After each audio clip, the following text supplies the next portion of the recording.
Thank you for watching. Subscribe on Deceived Husbands for more stories. How could she do this to me? How could she betray our family? Those were my immediate thoughts when I woke up the next morning in a daze.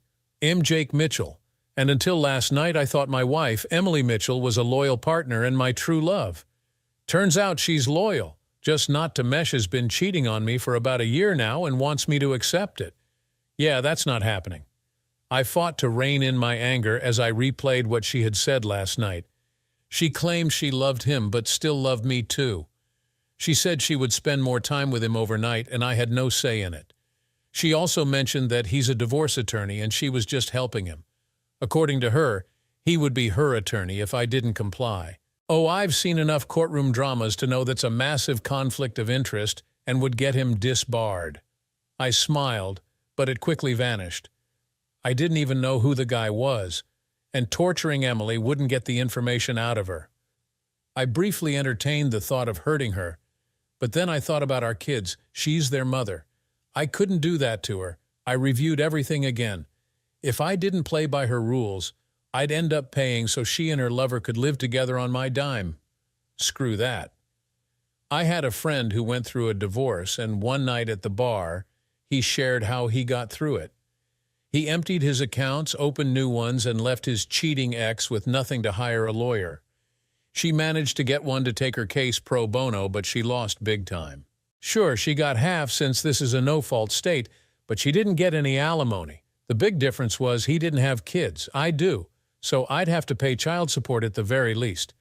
As far as I knew, she wasn't bringing him to our house, which meant she was going to his place. I decided to check on something and called my mother-in-law. "Hi, Jake, what's going on? Did you want to talk to the kids?" she asked. Sweet lady. I wondered if she knew her daughter was a filthy liar. Probably not. Oh, nothing much. I was just curious. How many days a week do you usually watch the kids? I asked. 3 or 4 times a week, usually from 8 to 5, while Emily volunteers at the shelter and food bank, she replied. Emily was lying to her own parents.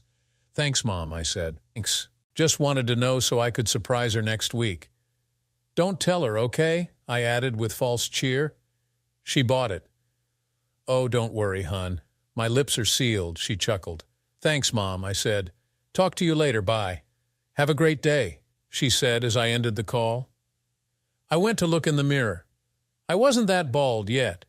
I still had more hair than Bruce Willis. It had started to recede, but it wasn't too bad. I shaved, then combed my hair, and sure enough, I had more than Detective Stabler on SVU. The beer gut had to go. As much as it hurt to admit, she was right about that. How could I let myself go like this? All those overtime hours, working 60 hours a week to provide for my great kids and my lying wife, the kids I loved, the wife, not so much anymore. Yeah, I wasn't as vulnerable as she wanted me to think. First things first. I called and canceled all our joint credit cards and ordered new ones in my name only. Then I called my bank manager and had him transfer everything from our joint savings and checking accounts into a new checking account in my name only. I also canceled all automatic bill payments. It's called self-defense, people. My wife had such contempt and disrespect for me that she thought I was defenseless against her divorce threats. She had declared war, her mistake. But then her lawyer buddy had advised her on what to say. Lawyers are like cops. They use strong-arm and scare tactics to keep average people from fighting back. The cops do it when they know you have a valid complaint against them. Lawyers do it to secure out-of-court settlements. Yeah, they both underestimated me. I might just be a diesel mechanic, but I'm not stupid. With 4 years in Army CID, I could have been a cop or a private investigator. But I loved working on engines, and diesel engines were my specialty. Even as a shade tree mechanic, now that I was a certified diesel mechanic, I was making decent money, and a ton of overtime.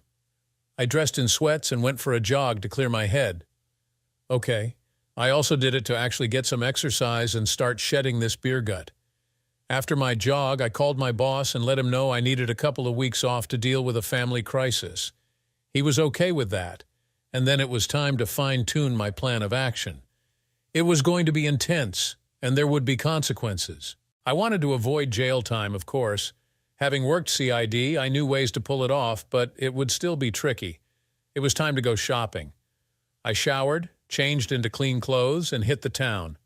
Winter was coming, so I grabbed some gloves, a black turtleneck, and a ski mask with no mouth hole. I also grabbed some sunglasses with matte black frames. Gotta love Walmart. Yes, I was going to have a lot of fun once I knew who this guy really was. Then I hit a local spy shop and grabbed some voice-activated recorders and a GPS system with extended life batteries. I debated on cameras, but those wouldn't be needed yet. I also bought a gym bag for my new clothes and a pair of black steel-toed work boots. That wasn't such a stretch since my old work boots were pretty worn out. That's fine, though. The new boots would be replacements for the old ones. I found a sporting goods store and bought an aluminum baseball bat and a large gym bag. I decided to also buy a sport girdle for my gut, just in case. I didn't want the guy to ID me because of my gut. That was for sure. I made sure to pay cash for everything.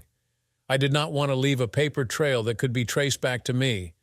Then the hard part, playing the clueless husband when my cheating wife got home, whenever she decided to get home, that is. I wouldn't cave in right away, of course. Emily knows me, and she knows how stubborn I can be. I stayed out all day until what would have been quitting time. I didn't want her to suspect anything yet. When I got home, she wasn't even there. Well, screw it. I tried calling her cell phone, but it was turned off and went straight to voicemail. I left her a message saying it was urgent and she needed to call me immediately. I said the time and date and told her to call me ASAP. It was time to mess with her head a little. She called 2 hours later, and the kids were still at their grandparents' place. She sounded out of breath. "Jake, what's going on?" she asked, sounding worried. I decided to sound broken. "Come home, Emily. It's about the kids. Please just come straight home," I said, letting a sob escape for effect, then hung up. Emily rushed home and burst into the room from the garage less than 10 minutes after I called. She saw how pale I looked. "What's going on, honey? Where are the children?" she asked, her eyes full of fear. "What do you care?" I snapped. "You were too busy with your lover to worry that your children could have been hurt or worse." My voice was full of venom, and my eyes were full of hatred. Oh, the marriage was over, but I was going to mess with her head before it was all over. 2 hours, Emily. Your phone was off for 2 hours after I got home from work and called you. What if the children had been hurt? What then? Is he that much more important to you than your own children? Emily collapsed on the couch and buried her face in her hands, sobbing.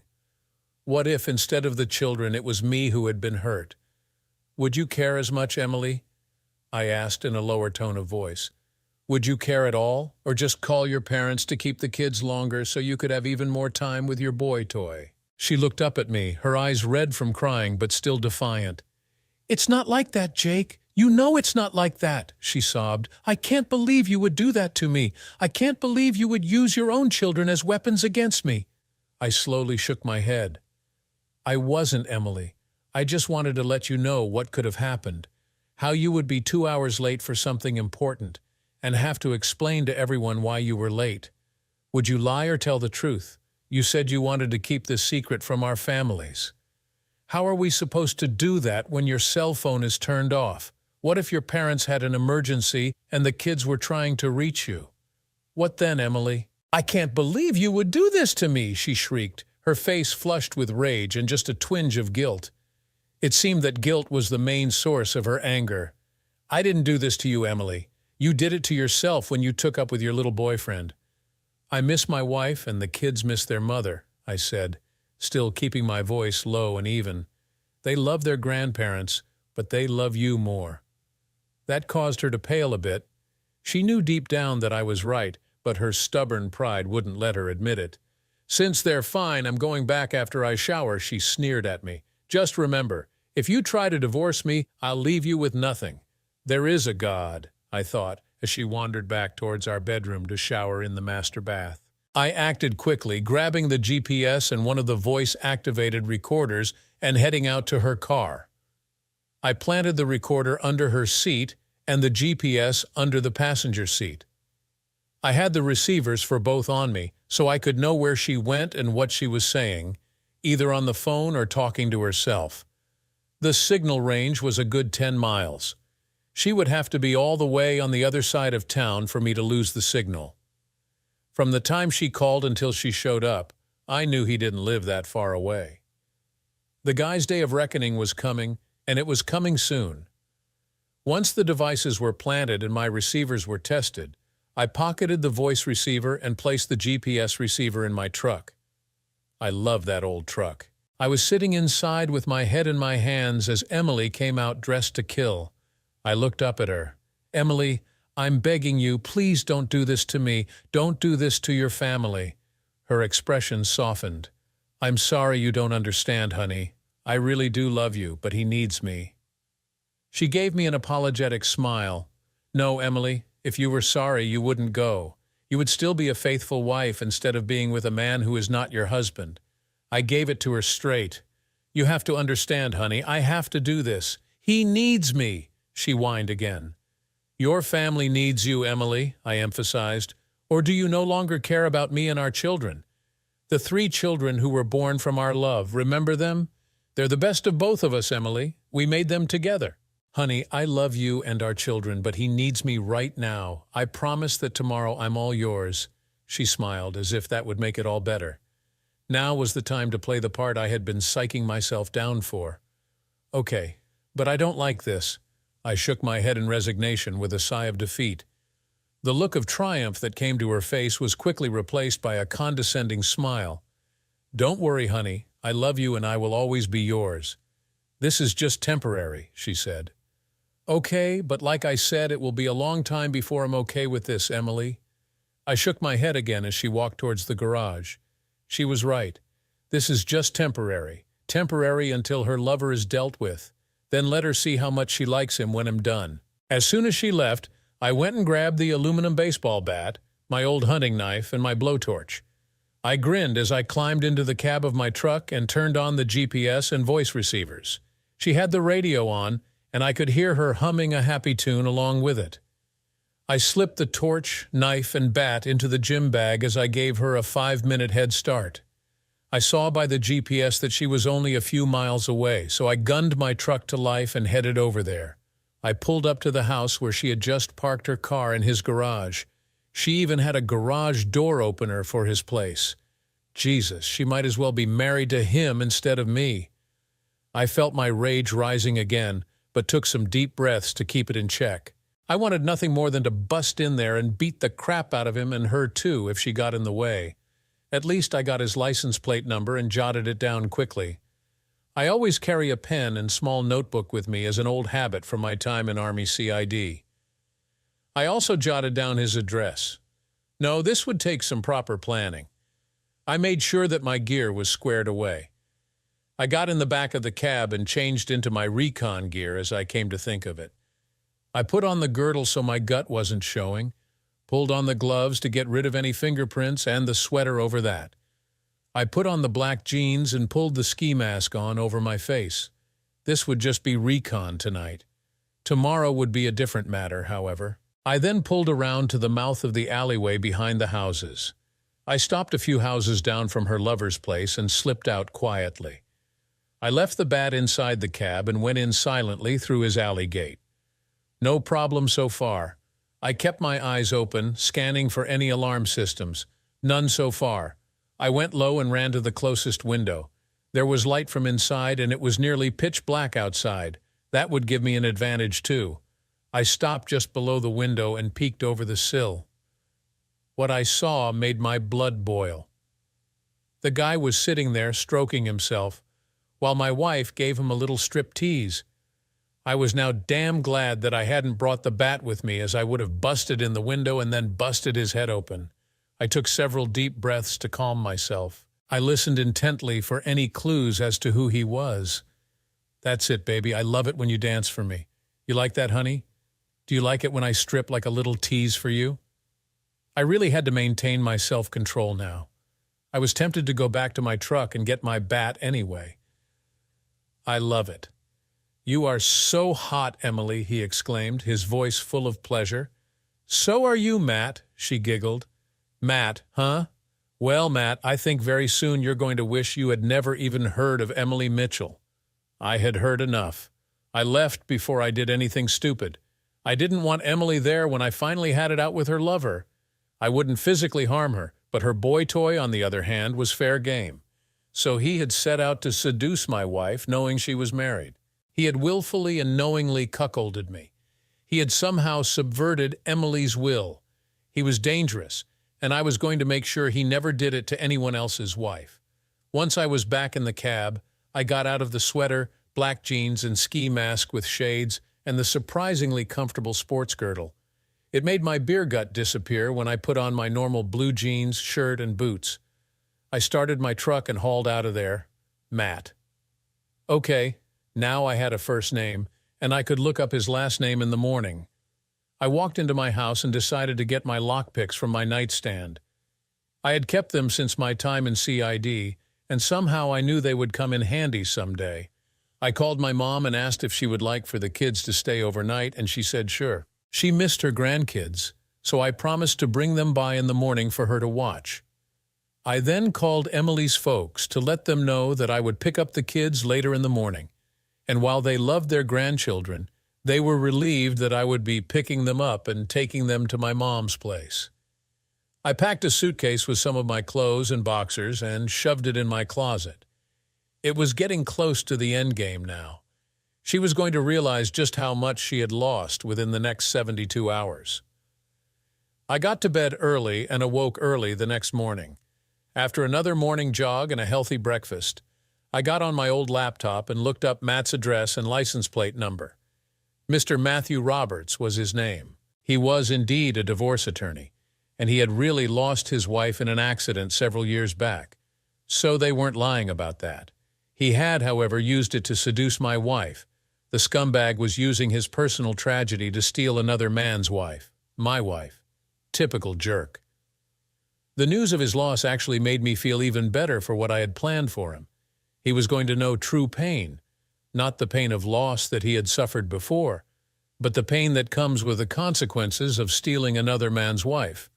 I went to work as usual, still on my sabbatical, and parked in the parking lot. I then jogged to the bank and picked up my new ATM card and credit cards. Once those were in hand, I pulled $500 out of the ATM and rented a car from the Hertz rental place down the street from the bank.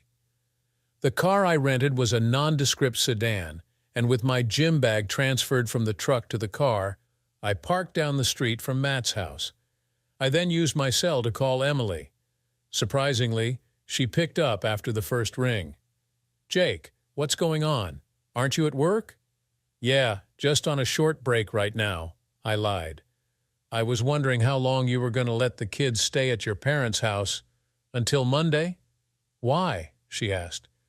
"Well, then you won't mind if my mom watches them for a while. They're her grandkids, too, and she misses them," I said in a reasonable tone. I was getting better and better at hiding my resentment. "Okay, I have no problem with that," she said nonchalantly. The fact that she was giving in that fast was different and worried me a little. "Sounds good. I'll have Mom pick them up shortly," I lied again. "Can I expect some of your loving at home tonight when I get off work?" I asked in a hopeful tone. There was a long silence before she spoke again, and I realized she had muted her cell's microphone. "I guess so. It's only fair, after all." "I told you that I was all yours tonight," she said in a tone that suggested she didn't really want to. Well, soon she won't have a choice, I thought. Then her mood and tone lightened somewhat. "Does this mean that you're actually seeing things my way?" I had to swallow my bile before answering with another convincing lie. "Let's just say I'm leaning that way, but I do want equal time with you, if that's not too much to ask." "Oh, honey, I'm so happy that you're thinking clearly now," she exclaimed. Oh, she had no idea how clearly I was thinking. "Let's not jump the gun now, baby," I replied, still playing the reluctant participant. "We still need to talk tonight when you get home, but I'm going to want you for the whole weekend. I have something special planned for us." "That sounds good," she said, her tone quite a bit lighter now that she thought I was going to go along with her. "Well, if you can pull away from him early, I want you showered and clean for me when I get home from work." "I'm going to take off a bit early tonight so I can get home to you." "I've missed you, baby." I sounded convincing even to myself, and that made me want to hurl. However, the last couple of days of jogging, eating right, and not drinking had helped my stamina quite a bit. I think she would definitely be pleased with me tonight. My beer gut was definitely less than it had been just a few days earlier. "Honey, I always shower and clean after I've been with him. I wouldn't disrespect you so much as to make you have sloppy seconds," she laughed, and I knew she was lying about that too. "Well, I'm going to go down on you tonight, baby. I want you to taste good and fresh for me." I laughed too. "Don't worry, honey, I will," she said. "I'll see you tonight." She ended the call, and I put my cell phone back in my pocket. I changed quickly in the back seat of the sedan, and once again I was in my recon gear, only without my ski mask and shades on yet. I slumped down in the car to wait. I was parked in the opposite direction from where she would go to get home, but I couldn't be too careful. Emily isn't stupid, at least as far as that goes. She was stupid to think that I would just roll over for her, however. I started the car and pulled into the driveway of the abandoned house a few doors down and across the street from Matt's place. I maneuvered the mirror so I could easily see his driveway and garage and slumped down in the seat to wait. I was prepared to wait for hours if necessary. Emily surprised me when she left after only a few hours. She texted me and said she was leaving now and would be home clean, fresh, and waiting for me. I smiled grimly, then backed out of the driveway and followed her at a safe distance. I wanted to make sure she wasn't lying to me. Sure enough, she pulled into our driveway 10 minutes later, and I just drove on by and back to his place. I parked in the alley behind the houses again and slipped in through his back gate as I had done the previous night, only this time I had my bat on me, and it was going to get a workout. I made sure my ski mask and shades were on and decided that it was indeed time. I looked in his bedroom window, and Loverboy was asleep. I smiled grimly, then tried the back door. It was unlocked, so I didn't even need to pick the lock. What an arrogant jerk, fine by me. Now, some of my favorite movies are the Dark Knight trilogy starring Christian Bale, Michael Caine, and a bunch of other great actors. One of the parts I liked the most was how he would change his voice as Batman. I was planning to do the same. I had my full recon gear on now, and when I walked into his bedroom, he was still out like a light. Apparently, he had spent all night having fun with my wife. Well, that was going to end now. I dropped the gym bag, took out the bat, cleared my throat loudly, and he opened his eyes. Blearily at first, then he saw the bat in my hands and freaked out. I brought the bat down on his knee first, shattering his kneecap. Enemy mobility was now greatly compromised. He screamed, and I brought the bat down again, shattering his other kneecap. Enemy mobility was now 0. I smiled under my mask and lowered my voice to a growl. "How does it feel, Loverboy? Jake is a friend of mine, and he even told me not to do anything to you if I found out who you were. Unfortunately for you, I have my own sense of justice." I punctuated this with a swing to his groin and heard bone crack as his pelvis broke. "Please don't kill me," he screamed through the pain. I'll do anything you want. I have money. I can pay you," he cried, tears of pain streaming down his face. "I don't want your money," I growled back. "I want you to never so much as think about Emily Mitchell again. If you do, I will return, and you will not be so lucky next time." This time was just a warning. "If you report this to the police and Jake gets in trouble, I will return and I will kill you. You've already ruined his marriage." I punctuated that with another swift swing to his groin. From what I'd seen the night before, he wasn't even as well endowed as I was. He was in shape, though a shape I would be in soon, but by then he wouldn't be able to compete. I then swung the bat once more, breaking his left arm just below the shoulder. I found his cell phone and smashed it with the bat, then did the same to both of his landline phones. I didn't want him to call Emily or anyone else for that matter. I walked out back and slipped out the gate and into the sedan. I changed again, then drove to a Quickie Mart across town where I dumped the bat. I filled up the gas tank and then drove out of town a ways and torched the rest of the gym bag. Once that was done, I wiped my fingerprints from the torch and threw it on the fire. It was a shame to burn those shades since they were pretty expensive, but that was okay. They were well worth the money I spent. Then I went to a divorce attorney of my own and had her draw up papers against Emily. I was suing for full custody of the kids and 75 of everything. I would pay her no alimony, nor would I ask her for child support as long as she played ball. I would not tell her folks the real reason we were getting a divorce. I told my attorney that I would have an admission of her affair recorded very soon. Then I drove back to the rental place and turned in the car. I thanked them, then jogged back to the diesel shop and went inside. I told my boss that I could work the rest of the shift but needed to leave early to meet Emily. I would still need a few days off coming up, and he was okay with that. Once I was done with the work in the shop, I decided to buy a prepaid cell phone on the way home. I activated it, called 911, and in my growling voice told them what had happened to Mr. Matthew Roberts and gave them his address. I then tossed the phone out the window and into a canal that ran alongside the road. No, I didn't want him to die. I just wanted him to feel the pain I had felt, but for the rest of his days. He had fun with my wife, so I had messed up his life. It was a fair trade, I thought. I pulled the voice recorder out of my pocket and turned it on. The following conversation with my wife is not to be taken at face value on my part. I do not approve of her affair now or ever, I said, then switched it off and replaced it in my pocket. I pulled into the garage, and before going inside, I removed the GPS and voice-activated recorders from Emily's car. I threw them in my truck, and that was that. I went inside and reactivated my pocket recorder before coming up behind Emily and putting my arms around her waist. "That smells good, baby," I said, kissing the side of her neck. She was cooking some steaks on the stove and already had mashed potatoes and green beans made. "Thanks, honey. I am so glad that you're more accepting of the situation now," she said, then turned her face up to kiss my lips. "About that, baby," I said, "would you really have divorced me if I didn't go along with it?" I kept the tone light, as if I was over her threats. "I wouldn't want to, but I would have in a heartbeat if you tried to deny me my lover." "I'm sorry, honey. I wish it could have been different. I didn't want to threaten you. Please believe that. I do love you, you know." "Would you really have taken my kids and not let me see them, though? That would be kind of cruel, wouldn't it?" I once again kept my tone light, as if I was accepting her demands now. She sighed. "Yes, I would have. It was at his urging that I make it as painful for you as possible if you wanted a divorce." "I'm so sorry, honey. I never meant it to sound like that." "Well, at least I have you for the weekend, and Mom has the kids until Monday.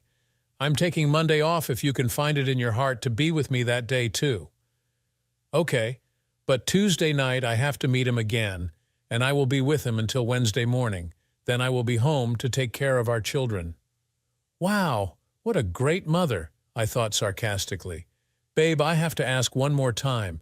Is there nothing I can do to get you to stop seeing him?" I asked in a defeated tone.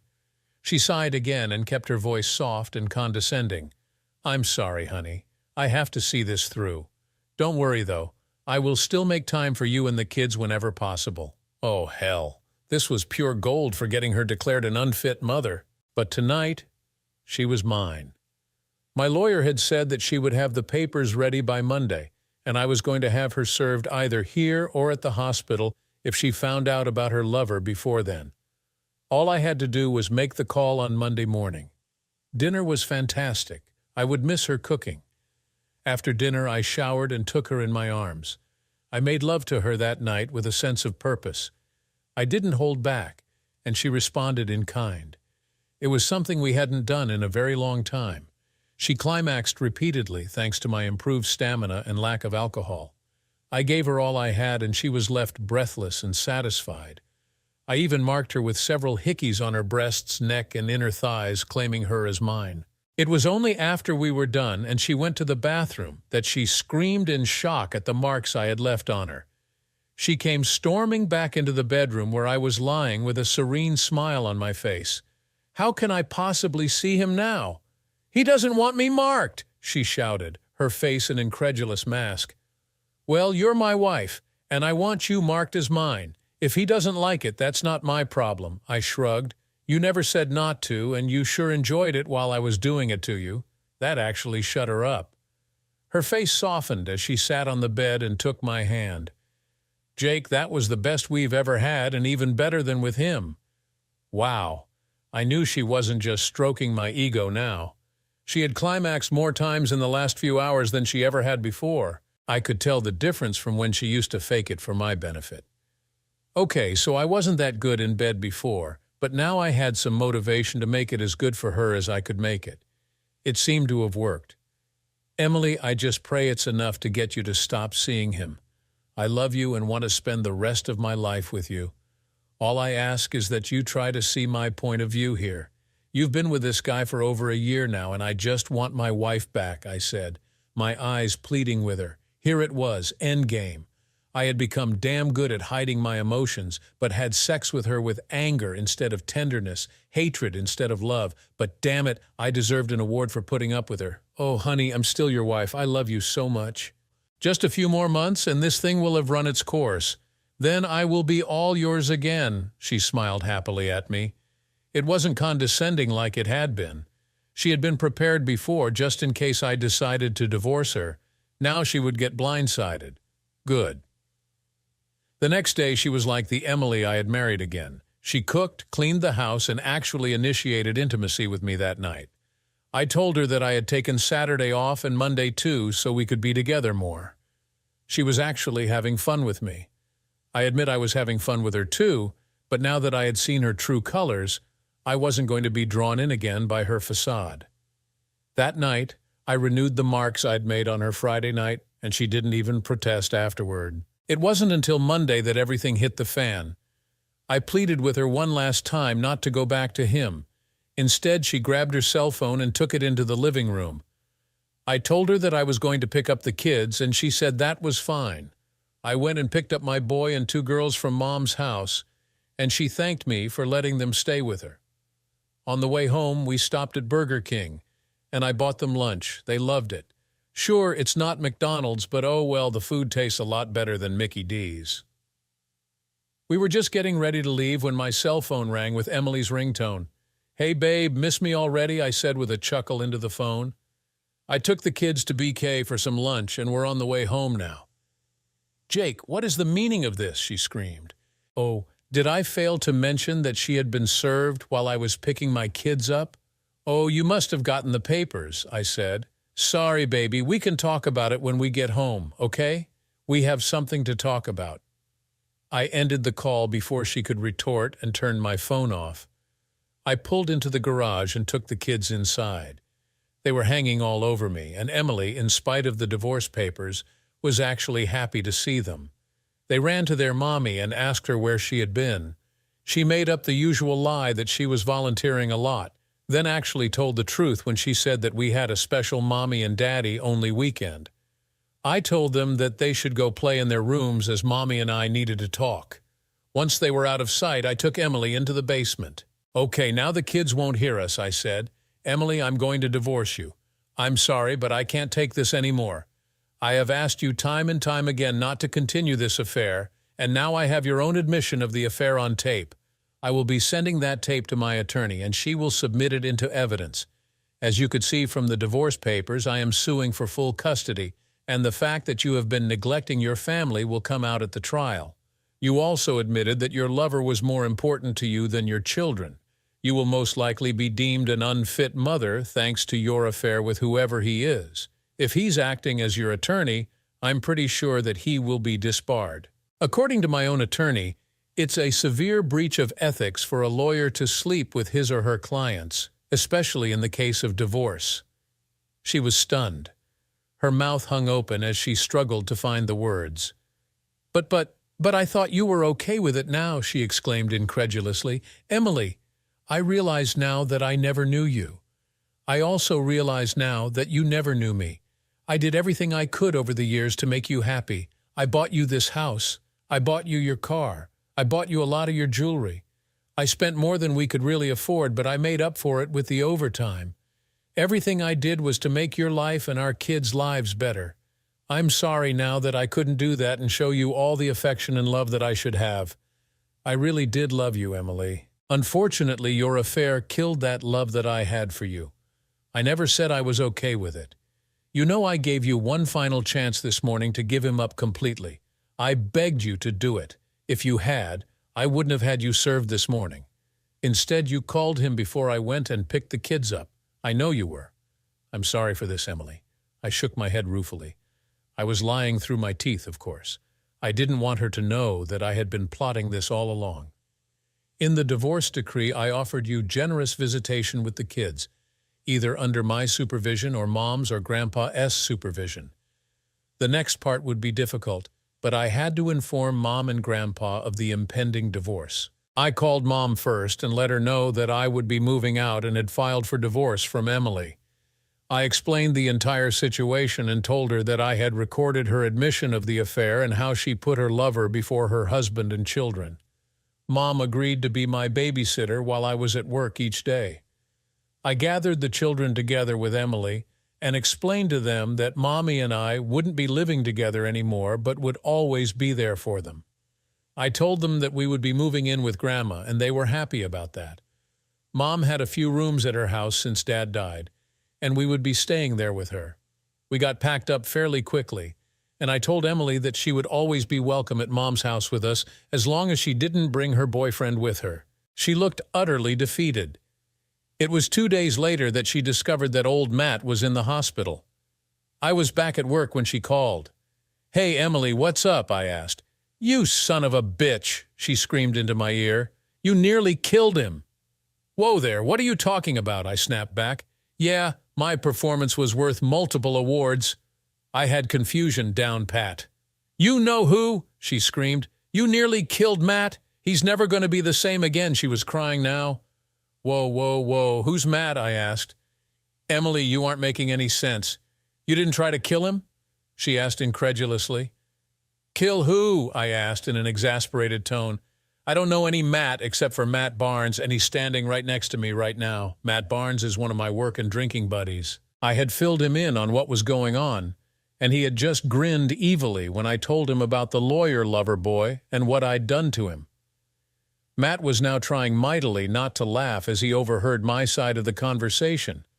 Matt was the guy I told you about before whose wife cheated on him, and their divorce had been ugly. "Oh my God," she exclaimed as she realized that I wasn't going to admit it and that she couldn't prove that I did it. "Jake, is some guy named Matt your boyfriend?" I asked calmly. "If he's almost dead, it couldn't be Matt here. The only thing likely to kill Matt here is a heart attack." I grinned at Matt, who couldn't hold his laughter anymore, and ran into the office. "Well, he said he was attacked, but he didn't know who did it," Emily admitted between sobs. "He had his balls crushed. Oh my God, I acted honestly. If he was the man who stole you from me, then I can't say that I'm sorry to hear that, Emily. God's honest truth, I didn't have anything to do with what happened to him, but I would love to buy whoever did it a beer. Did you ever think that he'd seduce someone else's wife too? You couldn't be with him all the time, you know." The seeds of doubt had been sown. I smiled. "You don't think he would?" she started, but I interrupted. "Why not?" I asked. "You said yourself that he was depressed because his wife died. He used that to seduce you, Emily." "No, it wasn't." She stopped, then thought about it. She took a while to think of everything that had happened in their affair. "Oh my God, you're right," she shrieked.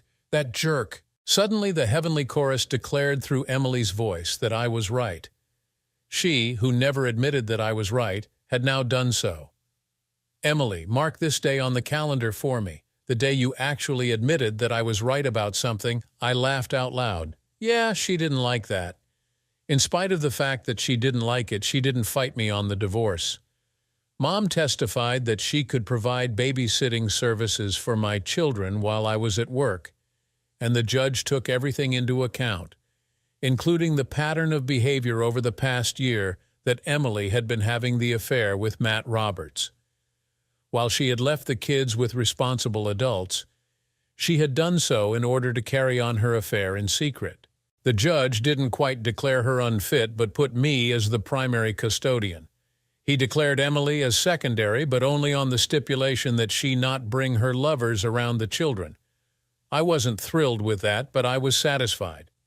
Hell, before she took up with Matt, Emily was a great mother. Now she would have a chance to be a great mother again. Then the judge told me that I would only have to pay child support, and only for the time they spent with Emily. Emily was ordered to get a job. In college, she had majored in accounting, so she could get a job easily. The house was sold and we split it $5,050. Our joint accounts, which I had absconded with at the beginning, however, were split $7,525 in my favor. Yes, when Emily tried to complain, the judge looked at her and said, "Mrs. Mitchell, do I need to remind you that you very nearly lost all custody of your children due to your own selfishness? Now get a job." The same judge handled my alienation of affection lawsuit against Matthew Roberts. He actually took it seriously, and based on Emily's confession and testimony, surprisingly on my behalf, I was awarded $500,000 in the settlement. Yeah, I like that judge.